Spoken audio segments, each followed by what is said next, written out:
This is page 1 of the notes on finding two-sided limits algebraically. This is topic 1-2 and homework assignment 1-2.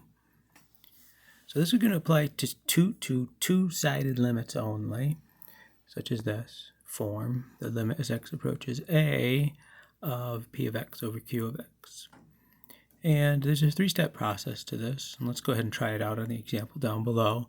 It says first, try to plug the number a into p of x over q of x. So let's see what that means in example 1 and try to do it. So the number a is 4 in example 1, right there. So try to plug 4 into this expression is the first step. It may be undefined, that's why we say try to plug in. So let's see.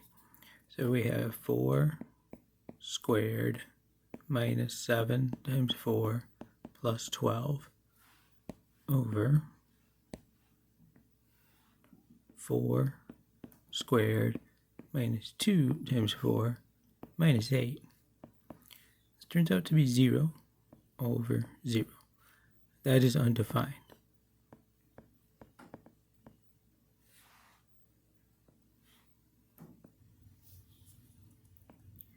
If that were to have turned out to be a number, then that would be the answer to the question. We'd move on. But it didn't turn out to be a number. It turned out to be undefined.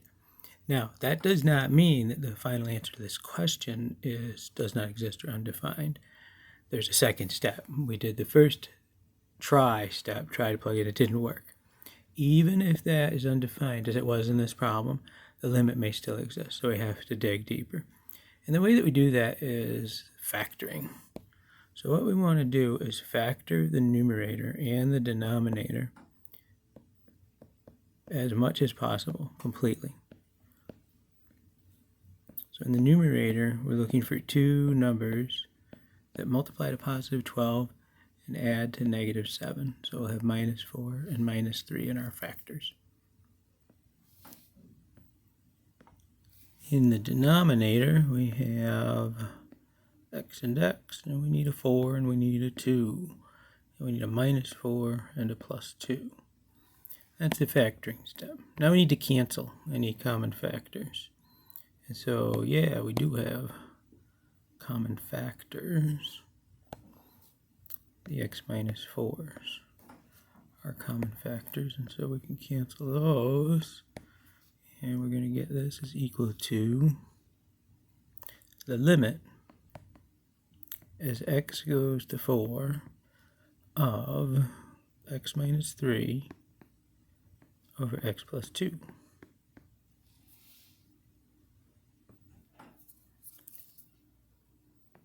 Now we try, sorry, jumped the gun there, right? We do not want to write limit anymore. Now we try to plug the number in to a after having canceled. So we plug the number 4 in. And at that stage, we don't want to write the limit anymore. We say we're taking the limit, we're doing the limit. So it's like if you're doing a square root, you would never write the square root symbol anymore. This would be wrong. Square root of 9 equals 3, and then you don't write the symbol anymore. When you plug the number in and you're doing a limit, you don't write the limit anymore. So that's 4 plus 2 on the bottom. Now let's see, remember before when we tried to plug 4 in, we got 0 over 0, which was undefined.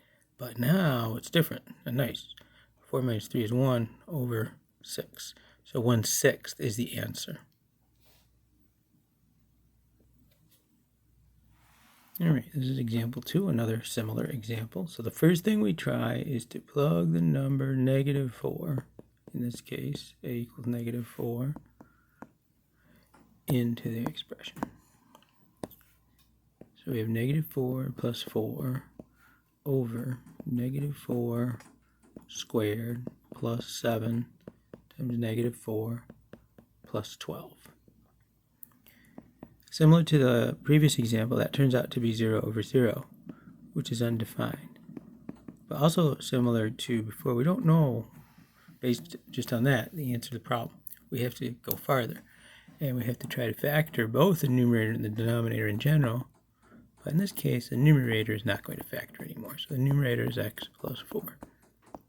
And the denominator we can factor as x and plus 4 and plus 3. And then we can cancel the common factors of x plus 4. Remember when we do that, there's not nothing left in the numerator. There's something there, which is 1. Because when we're canceling, we're really dividing. X plus 4 divided by itself is 1 in the numerator and the denominator. So this becomes the limit as x goes to negative 4 of 1 over x plus 3. Now we try to plug in, at which point we don't write the LIM anymore. We try to plug in the number negative 4 for x. And we get 1 over negative 1. So this is equal to negative 1. This limit is negative 1, and that's the answer.